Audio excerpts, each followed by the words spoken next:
Hello friends, smart tricks in PSCയിലേക്ക് എല്ലാവർക്കും സ്വാഗതം. ഇന്ന് PSCയുടെ വേറൊരു ട്രെൻഡിങ് ടോപ്പിക്കാണ് നമ്മൾ പഠിക്കാൻ വേണ്ടി പോകുന്നത്. വീഡിയോ ഇഷ്ടമാവുകയാണെങ്കിൽ നിങ്ങൾ ചാനൽ സബ്സ്ക്രൈബ് ചെയ്യണം. ഓക്കെ, ലൈക്ക് ചെയ്യണം, ഷെയർ ചെയ്യണം, കൂട്ടുകാർക്കൊക്കെ അയച്ചു കൊടുക്കണം, അവരും പഠിക്കട്ടെ. ഓക്കെ, നമുക്ക് ഇന്ന് കൺസ്യൂമർ പ്രൊട്ടക്ഷൻ ആക്ട് പഠിക്കാൻ വേണ്ടി തുടങ്ങാം. 1985 ഐക്യരാഷ്ട്രസഭ ഉപഭോക്തൃ സംരക്ഷണവുമായി ബന്ധപ്പെട്ട പ്രമേയം അംഗീകരിച്ചത്. ഐക്യരാഷ്ട്രസഭ ഉപഭോക്തൃ സംരക്ഷണവുമായി ബന്ധപ്പെട്ട പ്രമേയം അംഗീകരിച്ച വർഷമാണ് 1985. ഇന്ത്യയിൽ ആദ്യമായി ഉപഭോക്തൃ സംരക്ഷണത്തിനായി ഒരു നിയമം നിലവിൽ വന്നത് 1986 ഡിസംബർ 24 ഐക്യരാഷ്ട്രസഭ 85 പ്രമേയം അംഗീകരിച്ചു. പക്ഷേ ഒരു വർഷത്തിന് ശേഷമാണ് ഇന്ത്യയിൽ ആദ്യമായി ഉപഭോക്തൃ സംരക്ഷണത്തിനായി ഒരു നിയമം നിലവിൽ വന്നത്. അത് 1986 ഡിസംബർ 24 അതുകൊണ്ട് തന്നെ ഡിസംബർ 24 ദേശീയ ഉപഭോക്തൃ ദിനമായിട്ടാണ് നമ്മൾ ആചരിക്കുന്നത്. ഇന്ത്യയിൽ ദേശീയ ഉപഭോക്തൃ ദിനമായി ആചരിക്കുന്ന ദിവസമാണ് ഡിസംബർ 24. എന്നാൽ ലോക ഉപഭോക്തൃ ദിനം മാർച്ച് 15. മാർച്ച് 15 ലോക ഉപഭോക്തൃ ദിനം. ഓക്കെ, അപ്പോൾ 1985 ഐക്യരാഷ്ട്രസഭ ഉപഭോക്തൃ സംരക്ഷണവുമായി ബന്ധപ്പെട്ട പ്രമേയം അംഗീകരിച്ചു. 1986 ഡിസംബർ 24 ഇന്ത്യയിൽ ആദ്യമായി ഉപഭോക്തൃ സംരക്ഷണത്തിനായി ഒരു നിയമം നിലവിൽ വന്നു. ദേശീയ ഉപഭോക്തൃ ദിനം ഡിസംബർ 24 ലോക ഉപഭോക്തൃ ദിനം മാർച്ച് 15. 2019 ഉപഭോക്തൃ സംരക്ഷണ നിയമം. ഉപഭോക്തൃ സംരക്ഷണ നിയമം 1986 പകരമായി നിലവിൽ വന്ന നിയമമാണ് ഉപഭോക്തൃ സംരക്ഷണ നിയമം 2019. ഉപഭോക്താവിൻ്റെ അവകാശങ്ങൾ പരിരക്ഷിക്കുന്നതിനും നടപ്പാക്കുന്നതിനും പ്രോത്സാഹിപ്പിക്കുന്നതിനുമായി നിലവിൽ വന്ന നിയമമാണ് 2019 ഈ നിയമം.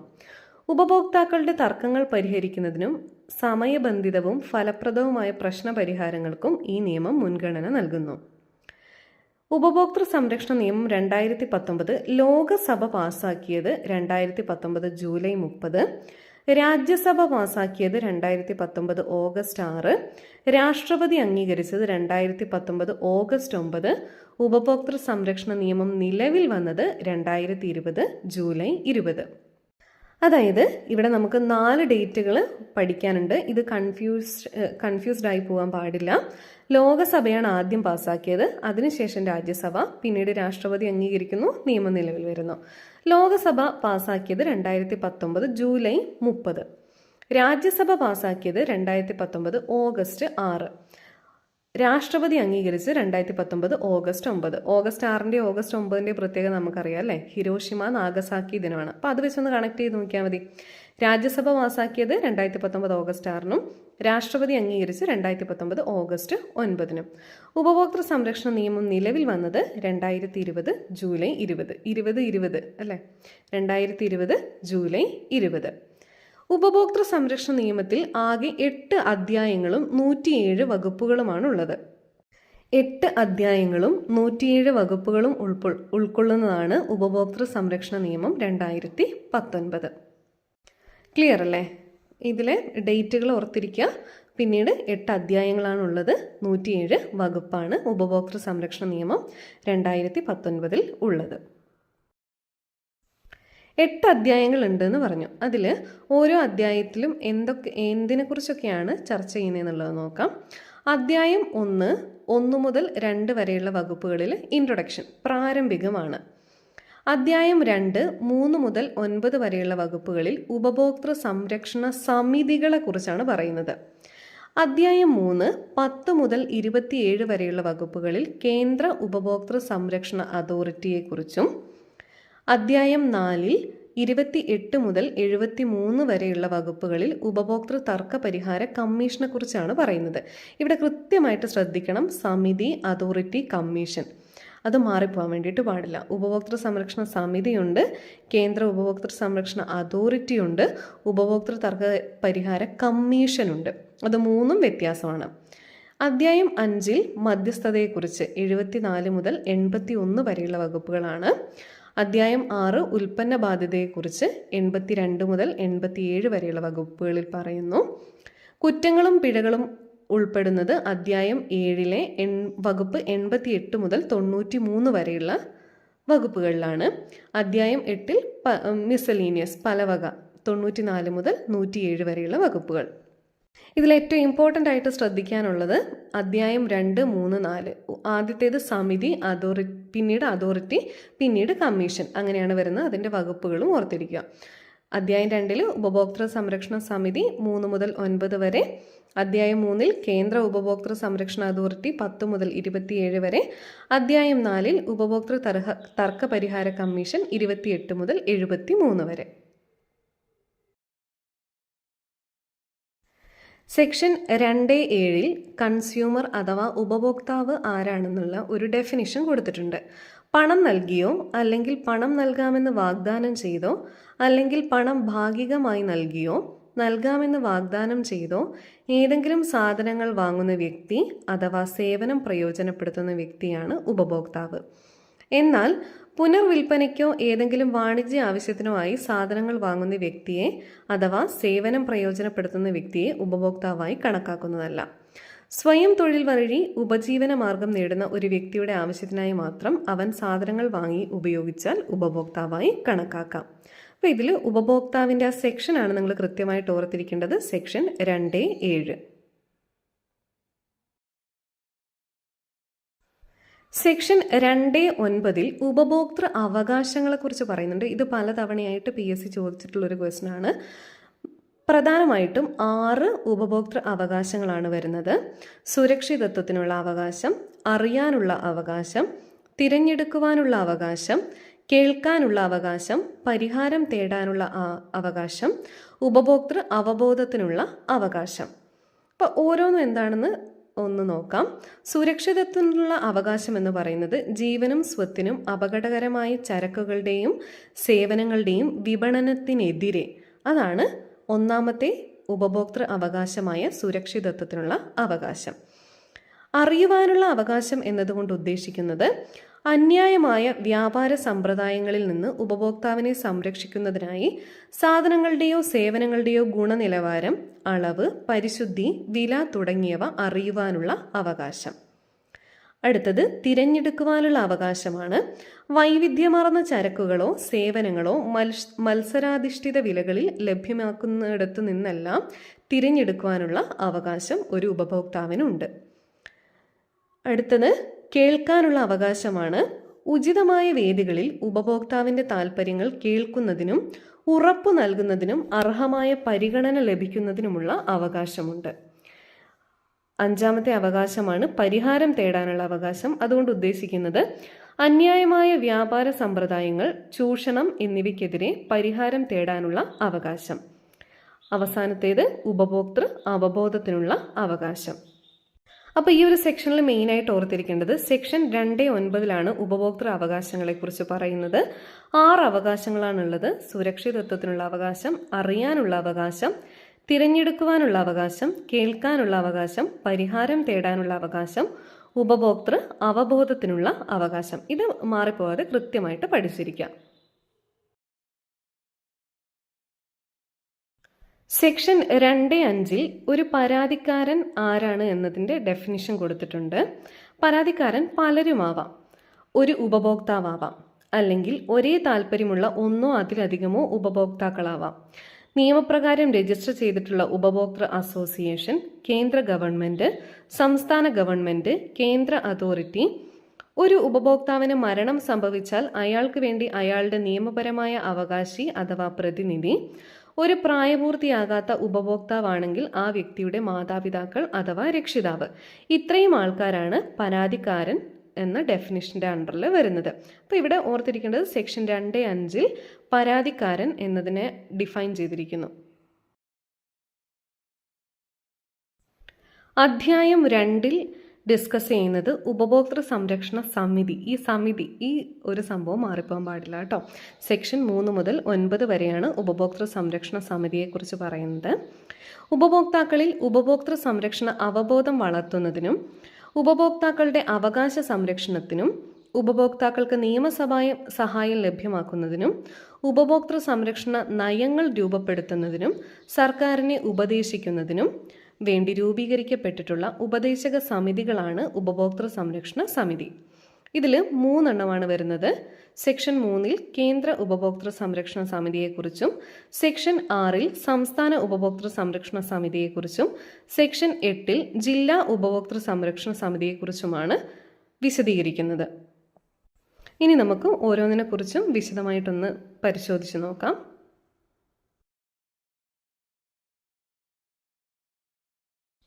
ആദ്യത്തേത് കേന്ദ്ര സമിതി. സെക്ഷൻ 3 കേന്ദ്ര ഉപഭോക്തൃ സംരക്ഷണ സമിതിയെക്കുറിച്ച് പറയുന്നത്. കേന്ദ്ര ഗവൺമെന്റിന്റെ വിജ്ഞാപനത്തിലൂടെയാണ് കേന്ദ്ര ഉപഭോക്തൃ സംരക്ഷണ സമിതി എന്ന കേന്ദ്ര സമിതി രൂപീകരിക്കുന്നത്. അതായത് കേന്ദ്ര ഉപഭോക്തൃ സംരക്ഷണ സമിതിയെ ചുരുക്കി പറയുന്ന പേരാണ് കേന്ദ്ര സമിതി എന്നുള്ളത്. ഇതിന്റെ ചെയർപേഴ്സൺ കേന്ദ്ര ഉപഭോക്തൃകാര്യ വകുപ്പ് മന്ത്രിയാണ്. നിലവിൽ പ്രഹ്ലാദ് ജോഷിയാണ് കേന്ദ്ര ഉപഭോക്തൃകാര്യ മന്ത്രി. വർഷത്തിൽ കുറഞ്ഞത് ഒരു യോഗമെങ്കിലും കൂടേണ്ടതാണ്. അതായത് കേന്ദ്ര സമിതിയുടെ ചെയർപേഴ്സൺ കേന്ദ്ര ഉപഭോക്തൃകാര്യ വകുപ്പ് മന്ത്രിയാണ്. ഇതാണ് മെയിനായിട്ട് ഇവിടെ ഓർത്തിരിക്കേണ്ട കാര്യം. പിന്നെ കേന്ദ്ര ഉപഭോക്തൃ സംരക്ഷണ സമിതിയുടെ സെക്ഷൻ അധ്യായം 2 സെക്ഷൻ 3. നെക്സ്റ്റ് സംസ്ഥാന സമിതി. സംസ്ഥാന ഉപഭോക്തൃ സംരക്ഷണ സമിതി തന്നെയാണ് സംസ്ഥാന സമിതി എന്ന് അറിയപ്പെടുന്നത്. സെക്ഷൻ 6 സംസ്ഥാന ഉപഭോക്തൃ സംരക്ഷണ സമിതിയെക്കുറിച്ച് ഡിസ്കസ് ചെയ്യുന്നത്. സംസ്ഥാന ഗവൺമെന്റിന്റെ വിജ്ഞാപനത്തിലൂടെയാണ് സംസ്ഥാന ഉപഭോക്തൃ സംരക്ഷണ സമിതി അഥവാ സംസ്ഥാന സമിതി രൂപീകരിക്കുന്നത്. ഇതിന്റെ ചെയർപേഴ്സൺ സംസ്ഥാന ഉപഭോക്തൃകാര്യ വകുപ്പ് മന്ത്രിയാണ്. നിലവിൽ GR അനിലാണ് സംസ്ഥാന ഉപഭോക്തൃകാര്യ വകുപ്പ് മന്ത്രി. സംസ്ഥാന സമിതി വർഷത്തിൽ കുറഞ്ഞത് 2 യോഗമെങ്കിലും കൂടേണ്ടതാണ്. നേരത്തെ കേന്ദ്ര സമിതി വർഷത്തിൽ 1 യോഗമെങ്കിലുമാണ് കൂടേണ്ടത്. പക്ഷേ സംസ്ഥാന സമിതി വർഷത്തിൽ കുറഞ്ഞത് 2 യോഗങ്ങളെങ്കിലും കൂടേണ്ടതുണ്ട്. അപ്പോൾ ഇവിടെ കൃത്യമായിട്ട് ഓർത്തിരിക്കേണ്ട കാര്യം സെക്ഷൻ 6 സംസ്ഥാന ഉപഭോക്തൃ സംരക്ഷണ സമിതിയെക്കുറിച്ച് പറയുന്നത്. അധ്യായം 2 സംസ്ഥാന ഉപഭോക്തൃകാര്യ വകുപ്പ് മന്ത്രിയാണ് സംസ്ഥാന സമിതിയുടെ ചെയർപേഴ്സണായിട്ട് വരുന്നത്. വർഷത്തിൽ കുറഞ്ഞത് 2 യോഗമെങ്കിലും കൂടേണ്ടതാണ്. അടുത്ത സമിതിയാണ് ജില്ലാ ഉപഭോക്തൃ സംരക്ഷണ സമിതി അഥവാ ജില്ലാ സമിതി. സെക്ഷൻ 8 ഇതിനെക്കുറിച്ച് പ്രതിപാദിക്കുന്നത്. സംസ്ഥാന ഗവൺമെന്റിന്റെ വിജ്ഞാപനത്തിലൂടെയാണ് ജില്ലാ ഉപഭോക്തൃ സംരക്ഷണ സമിതി എന്ന ജില്ലാ സമിതി രൂപീകരിക്കുന്നത്. ഇതിന്റെ ചെയർപേഴ്സൺ ജില്ലാ കളക്ടറാണ്. വർഷത്തിൽ കുറഞ്ഞത് 2 യോഗങ്ങളെങ്കിലും കൂടേണ്ടതാണ്. അപ്പം നിലവിൽ എൻ്റെ വീടിപ്പോൾ കണ്ണൂരാണ്. കണ്ണൂരിലുള്ള ജില്ലാ collector Arun K Vijayan IAS ആണ്. അപ്പം നിങ്ങൾ ഏതൊക്കെ ജില്ലയിൽ നിന്നാണ് കേൾക്കുന്നതെന്ന് എനിക്കറിയില്ല ഈ ക്ലാസ്. അതുകൊണ്ട് നിങ്ങളുടെ ജില്ലാ കളക്ടർ ആരാണെന്നുള്ളത് നിങ്ങൾ കമൻറ്റ് സെക്ഷനിൽ എഴുതണം. ഓക്കെ. അപ്പം ജില്ലാ സമിതിയെക്കുറിച്ച് ഓർത്തിരിക്കേണ്ട കാര്യങ്ങൾ സെക്ഷൻ 8 ജില്ലാ സമിതിയെക്കുറിച്ച് പറയുന്നത്. ചാപ്റ്റർ 2 വരുന്നത്. പിന്നെ വർഷത്തിൽ കുറഞ്ഞത് 2 യോഗമാണ് കൂടേണ്ടത്. ചെയർപേഴ്സണായിട്ട് വരുന്നത് ജില്ലാ കളക്ടറാണ്.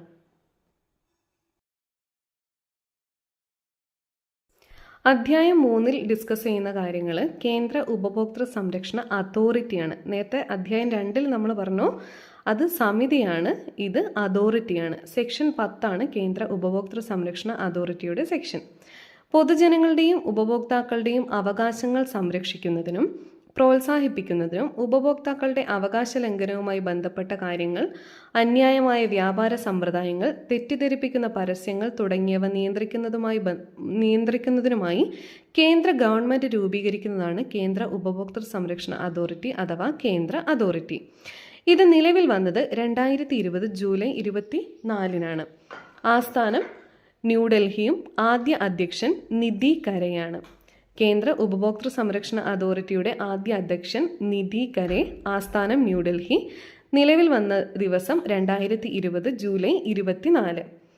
കേന്ദ്ര അതോറിറ്റിയിൽ ഒരു ചീഫ് കമ്മീഷണറും 5ൽ കുറയാത്ത കമ്മീഷണർമാരും ഉണ്ടാവും. അതായത് 1+5 എന്ന സ്ട്രക്ചറാണ് കേന്ദ്ര ഉപഭോക്തൃ സംരക്ഷണ അതോറിറ്റിക്ക് വരുന്നത്. ചീഫ് കമ്മീഷണറെയും കമ്മീഷണർമാരെ നിയമിക്കുന്നത് കേന്ദ്ര ഗവൺമെന്റ് ആണ്. ചീഫ് കമ്മീഷണർമാരുടെയും കമ്മീഷണർമാരുടെയും നിയമന യോഗ്യതകൾ, നിയമന രീതി, കാലാവധി, ശമ്പളം, അലവൻസുകൾ, രാജി, നീക്കം ചെയ്യൽ, മറ്റ് സേവന വ്യവസ്ഥകൾ എന്നിവയ്ക്കുള്ള വ്യവസ്ഥകൾ നിശ്ചയിക്കുന്നത് കേന്ദ്ര ഗവൺമെന്റ് തന്നെയാണ്.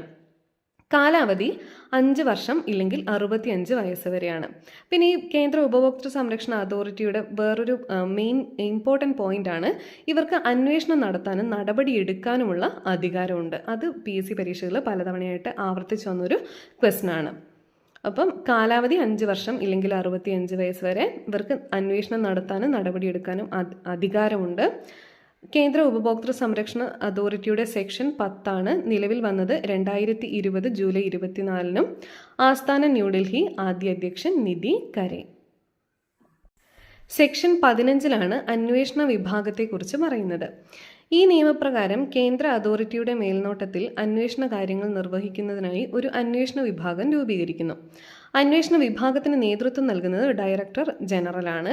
നിയമിക്കുന്നത് കേന്ദ്ര സർക്കാരാണ്. അന്വേഷണം നടത്താൻ ജില്ലാ കളക്ടർമാർക്കും അധികാരമുണ്ട്. അപ്പോൾ അന്വേഷണ വിഭാഗം സെക്ഷൻ 15 വരുന്നു. കേന്ദ്ര അതോറിറ്റിയുടെ അധികാരങ്ങളും പ്രവർത്തനങ്ങളുമാണ് സെക്ഷൻ 18 പറയുന്നത്. ഉപഭോക്താക്കളുടെ അവകാശങ്ങൾ സംരക്ഷിക്കുകയും പ്രോത്സാഹിപ്പിക്കുകയും നടപ്പിലാക്കുകയും ചെയ്യുക, ഉപഭോക്തൃ അവകാശങ്ങളുടെ ലംഘനം തടയുക, ഒരു വ്യക്തിയും അന്യായമായ വ്യാപാര സമ്പ്രദായങ്ങൾ നടത്തുന്നില്ലെന്ന് ഉറപ്പാക്കുകയും തടയുകയും ചെയ്യുക, ഈ നിയമത്തിലെ ചട്ടങ്ങൾക്ക് വിരുദ്ധമായി ഏതെങ്കിലും ചരക്കുകളിലോ സേവനങ്ങളിലോ തെറ്റായതോ തെറ്റിദ്ധരിപ്പിക്കുന്നതോ ആയ പരസ്യങ്ങൾ ഉണ്ടാകുന്നില്ലെന്ന് ഉറപ്പുവരുത്തുക, തെറ്റായതോ തെറ്റിദ്ധരിപ്പിക്കുന്നതോ ആയ ഒരു പരസ്യത്തിലും ആരും പങ്കെടുക്കുന്നില്ലെന്ന് ഉറപ്പുവരുത്തുക. ഇതൊക്കെയാണ് കേന്ദ്ര അതോറിറ്റിയുടെ അധികാരങ്ങളും പ്രവർത്തനങ്ങളും എന്ന ആ സെക്ഷനിൽ പറയുന്ന കാര്യങ്ങൾ.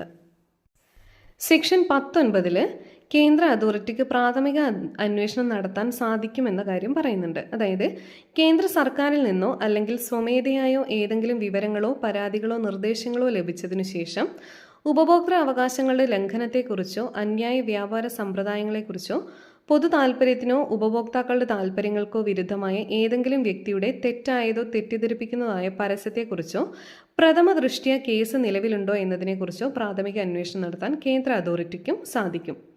ഇതാണ് സെക്ഷൻ 19. ഇത്തരം പ്രാഥമിക അന്വേഷണങ്ങൾ നടത്തുന്നത് ഡയറക്ടർ ജനറൽ അല്ലെങ്കിൽ ജില്ലാ കളക്ടർ ആയിരിക്കും.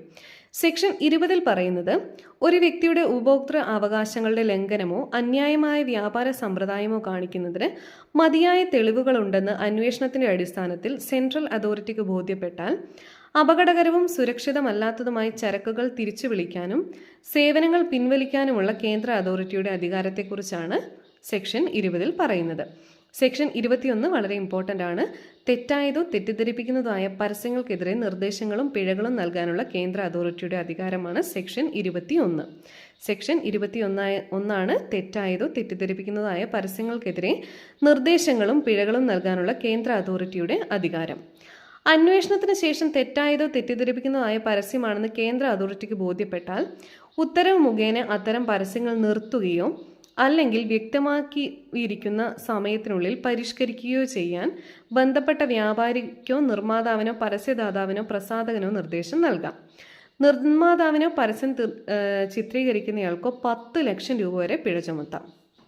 അപ്പം തെറ്റായതോ തെറ്റിദ്ധരിക്കുന്നതായ പരസ്യമാണെന്ന് അത് ബോധ്യപ്പെട്ടു കഴിഞ്ഞാൽ 10 ലക്ഷം വരെ പിഴ ചുമത്തുന്നത് നിർമ്മാതാവിനോ പരസ്യം ചിത്രീകരിക്കുന്നയാൾക്കോ ആണ്. എന്നാൽ തുടർന്നുള്ള ഓരോ നിയമലംഘനത്തിനും 50 ലക്ഷം വരെ പിഴ ചുമത്താം. തെറ്റായതോ തെറ്റിദ്ധരിപ്പിക്കുന്നതോ ആയ പരസ്യം അംഗീകരിക്കുന്നയാളെ ഒരു കാലയളവിലേക്ക് ഏതെങ്കിലും ഉൽപ്പന്നത്തിനോ സേവനത്തിനോ അംഗീകാരം നൽകുന്നതിൽ നിന്ന് ഉത്തരവിലൂടെ വിലക്കാവുന്നതാണ്. ഈ വിലക്ക് 1 വർഷം വരെ നീട്ടിയേക്കാം. ലംഘനം ആവർത്തിച്ചാൽ വിലക്ക് 3 വർഷം വരെ നീട്ടിയേക്കാം.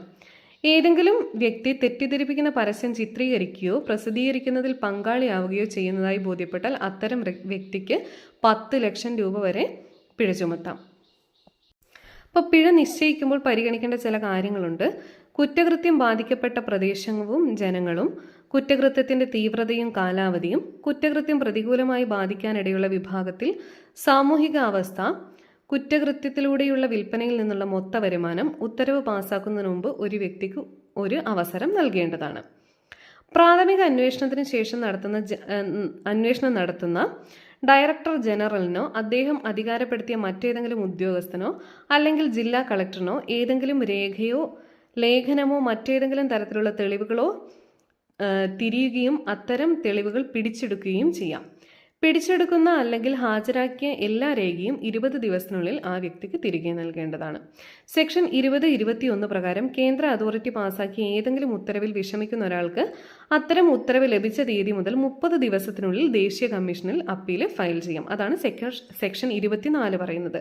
അപ്പോൾ സെക്ഷൻ 24 പറയുന്നത് അത്തരം ഉത്തരവ് ലഭിച്ച തീയതി മുതൽ 30 ദിവസത്തിനുള്ളിൽ ദേശീയ കമ്മീഷനിൽ അപ്പീൽ ഫയൽ ചെയ്യാനുള്ള ആ ഒരു കാര്യമാണ് സെക്ഷൻ 24 ഡിസ്കസ് ചെയ്യുന്നത്. അധ്യായം 4 ഉപഭോക്തൃ തർക്ക പരിഹാര കമ്മീഷനെ കുറിച്ചാണ് പറയുന്നത്. സെക്ഷൻ 28 മുതൽ 73 വരെ. ഇതിൽ 3 കമ്മീഷനാണ് വരുന്നത്. ഒന്ന് ജില്ലാ ഉപഭോക്തൃ തർക്ക പരിഹാര കമ്മീഷൻ സെക്ഷൻ 28, പിന്നെ സംസ്ഥാന ഉപഭോക്തൃ തർക്ക പരിഹാര കമ്മീഷൻ സെക്ഷൻ 42, കേന്ദ്ര ഉപഭോക്തൃ തർക്ക പരിഹാര കമ്മീഷൻ സെക്ഷൻ 53. ആദ്യം ജില്ലാ ഉപഭോക്തൃ തർക്ക പരിഹാര കമ്മീഷനെ കുറിച്ച് നോക്കാം. സെക്ഷൻ 28-ലാണിത് പറയുന്നത്. സംസ്ഥാന സർക്കാർ വിജ്ഞാപനത്തിലൂടെ എല്ലാ ജില്ലയിലും ജില്ലാ കമ്മീഷൻ എന്നറിയപ്പെടുന്ന ഒരു ജില്ലാ ഉപഭോക്തൃ തർക്ക പരിഹാര കമ്മീഷൻ സ്ഥാപിക്കേണ്ടതാണ്. ഉചിതമെന്ന് തോന്നിയാൽ ഒരു ജില്ലയിൽ ഒന്നിലധികം ജില്ലാ കമ്മീഷനുകൾ സ്ഥാപിക്കാവുന്നതാണ്. ഇതിൽ പ്രസിഡന്റും 2-ൽ കുറയാത്ത അംഗങ്ങളും ഉണ്ടായിരിക്കണം. 1+2 എന്ന സ്ട്രക്ചറാണ് വരുന്നത്. 50 ലക്ഷത്തിൽ താഴെയുള്ള പരാതികളാണ് ജില്ലാ കമ്മീഷനിൽ പരിഗണിക്കുന്നത്. അപ്പീൽ നൽകാനുള്ള കാലാവധി ഉത്തരവിൻ്റെ തീയതി മുതൽ 45 ദിവസത്തിനുള്ളിലാണ്. അപ്പീൽ സമർപ്പിക്കുന്നത് സംസ്ഥാന കമ്മീഷനിലുമാണ്. ജില്ലാ കമ്മീഷന് ഒരു പരാതി ലഭിച്ചാൽ പരാതി സ്വീകരിക്കുകയോ നിരസിക്കുകയോ ചെയ്യാം. എന്നാൽ പരാതിക്കാരന് കേൾക്കാനുള്ള അവസരം നൽകിയിട്ടില്ലെങ്കിൽ പരാതി നിരസിക്കാൻ പാടുള്ളതല്ല. ജില്ലാ സംസ്ഥാന കമ്മീഷനെ അതിൻ്റെ ചുമതല നിർവഹിക്കുന്നതിൽ സഹായിക്കാനായി ആവശ്യമായ ഉദ്യോഗസ്ഥരെയും ജീവനക്കാരെയും നൽകുന്നത് സംസ്ഥാന സർക്കാരാണ്. ജില്ലാ സംസ്ഥാന കമ്മീഷൻ പ്രസിഡന്റിൻ്റെയും അംഗങ്ങളുടെയും ശമ്പളവും അലവൻസുകളും മറ്റ് സേവന വ്യവസ്ഥകളും നിശ്ചയിക്കുന്നതും സംസ്ഥാന സർക്കാർ തന്നെയാണ്. എന്നാൽ ജില്ലാ സംസ്ഥാന ദേശീയ കമ്മീഷനിലെ പ്രസിഡന്റിൻ്റെയും അംഗങ്ങളുടെയും യോഗ്യത, നിയമന രീതി, കാലാവധി, നീക്കം ചെയ്യൽ എന്നിവ നിശ്ചയിക്കുന്നത് കേന്ദ്ര സർക്കാരാണ്. അപ്പോൾ ഇവിടെ മെയിനായിട്ട് ഓർത്തിരിക്കേണ്ട കാര്യങ്ങൾ 1+2 എന്നതാണ് ജില്ലാ കമ്മീഷൻ്റെ സ്ട്രക്ചർ. 50 ലക്ഷത്തിൽ താഴെയുള്ള പരാതികളാണ് ഇവിടെ സ്വീകരിക്കുന്നത്. 45 ദിവസത്തിനുള്ളിൽ അപ്പീൽ നൽകാം. അപ്പീൽ സമർപ്പിക്കുന്നത് സംസ്ഥാന കമ്മീഷനിലാണ്. അടുത്തത് സംസ്ഥാന ഉപഭോക്തൃ തർക്ക പരിഹാര കമ്മീഷൻ. ഒരു സംസ്ഥാന സർക്കാർ വിജ്ഞാപനത്തിലൂടെ സംസ്ഥാന കമ്മീഷൻ എന്നറിയപ്പെടുന്ന ഒരു സംസ്ഥാന ഉപഭോക്തൃ തർക്ക പരിഹാരം സ്ഥാപിക്കുന്നത്. ഇത് അറിയപ്പെടുന്ന വേറൊരു പേരാണ് സംസ്ഥാന കമ്മീഷൻ. പ്രസിഡന്റും 4-ൽ കുറയാത്ത അംഗങ്ങളുമാണ് ഇതിലുള്ളത്. അതായത് 1+4 എന്ന സ്ട്രക്ചർ.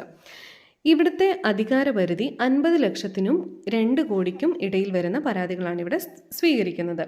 അപ്പീൽ നൽകാനുള്ള കാലാവധി ഉത്തരവിൻ്റെ തീയതി മുതൽ 30 ദിവസത്തിനുള്ളിലാണ്.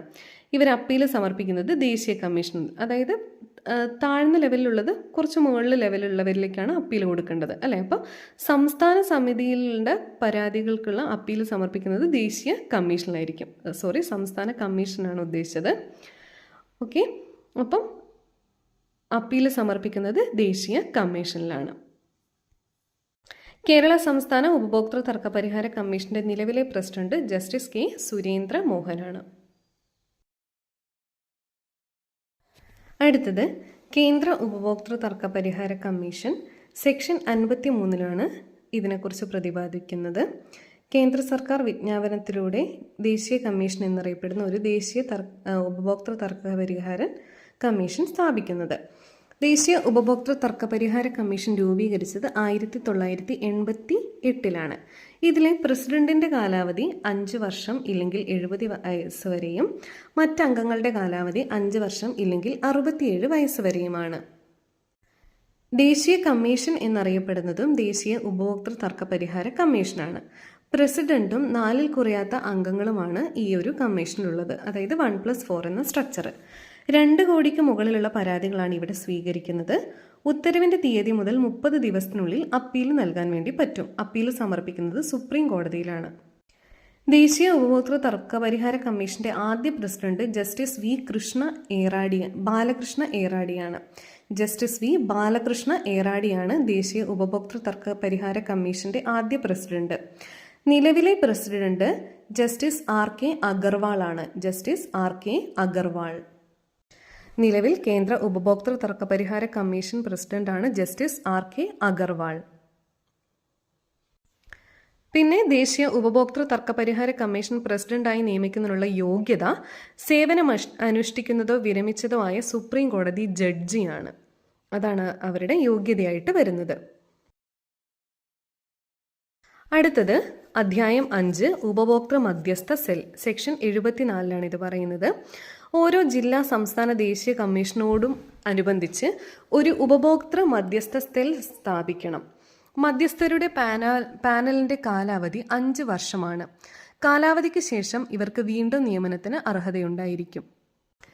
മധ്യസ്ഥതയ്ക്കുള്ള നടപടിക്രമം എന്ന് പറയുന്നത് സംസ്ഥാന കമ്മീഷൻ, ജില്ലാ കമ്മീഷൻ അല്ലെങ്കിൽ ദേശീയ കമ്മീഷൻ എന്നിവയുമായി ബന്ധിപ്പിച്ചിട്ടുള്ള ഉപഭോക്തൃ മധ്യസ്ഥ സെല്ലിലാണ് മധ്യസ്ഥത നടക്കേണ്ടത്.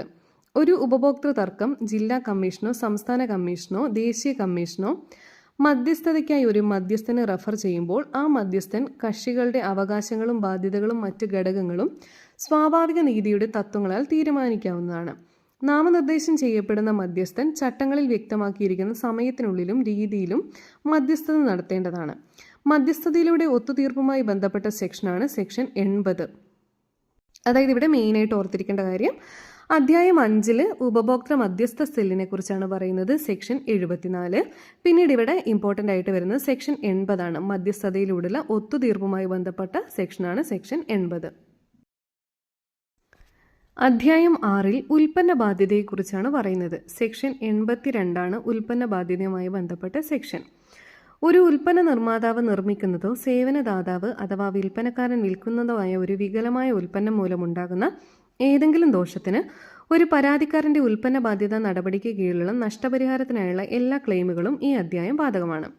ഇനി സെക്ഷൻ 83 പറയുന്നത് സേവനദാതാവിനെതിരെ ഉൽപ്പന്ന ബാധ്യതാ നടപടി എടുക്കാവുന്നതാണ് എന്നാണ്.